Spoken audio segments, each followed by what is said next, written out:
All right, let's do this. We're about to open up what is basically a time capsule, a document over 75 years old that mapped out the dream for a newly independent Burma. This is a look inside a nation's original blueprint. Now, this is so much more than just old paper. This is the foundational text. It's the very first time the people of Burma got to define themselves and their future after decades of colonial rule. This was their statement on how a new, sovereign nation was going to run.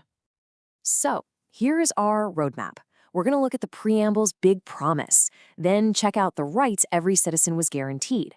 After that, we'll see how the government was supposed to be set up, explore this idea of a union of states, and then we're going to get to the most controversial part of all, the right to just leave. Okay, so let's start right at the top. Every great constitution kicks off with a preamble. A mission statement that sets the tone for everything else. So what was the big vision for the Union of Burma? Just listen to the power in those first few words. We, the people. That is a monumental shift. This isn't some document being handed down from a colonial power anymore. This is the people themselves taking charge, claiming their sovereignty. And you can really see the high ideals they were aiming for. The whole point was to build a state on these eternal principles of justice, liberty, and equality. These weren't just throwaway words. This was the dream for a brand new, independent nation. So, you've got these grand ideas. The next big question is, what did that actually mean for the average person? What specific protections did this new constitution promise its people? What were their fundamental rights? And the founders didn't just tuck these away in a footnote. Nope, they gave them a whole section, Chapter 2. This wasn't some afterthought. This was meant to be the legal bedrock of personal freedom, the shield protecting citizens from the power of the state. And when you look at the rights themselves, it's fascinating. You have the pillars of any modern democracy, right? Article 13, everyone's equal before the law. Article 17, freedom of speech. Article 20, freedom of religion. But then, get this, Article 15 guarantees women the same pay as men for the same work. For 1947, that was incredibly progressive. Okay, so we've got the vision and the rights, but a constitution has to be a user's manual too. So how was the actual government machine supposed to work? How was power shared? They set up a parliament with two houses, a bicameral system. The Chamber of Deputies was all about population.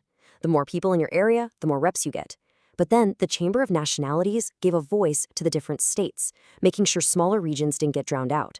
It was a classic balancing act between the will of the people and the identity of the regions. And at the top of it all, it was a parliamentary system. You had a prime minister with the real executive power, the head of government, and then you had a president who served as the more ceremonial head of state.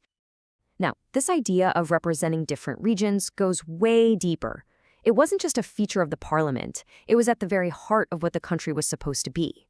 Burma was designed from the ground up as a union of different states coming together. And that was the million-dollar question, wasn't it?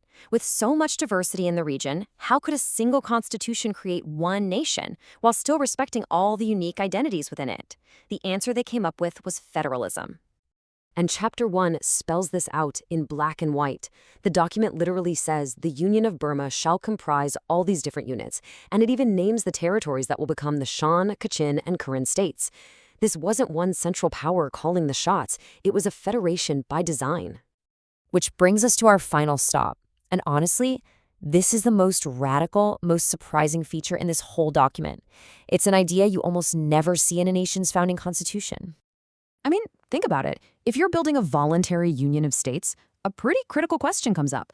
What happens if one of those states decides this whole arrangement just isn't working for them anymore? What if they want it out?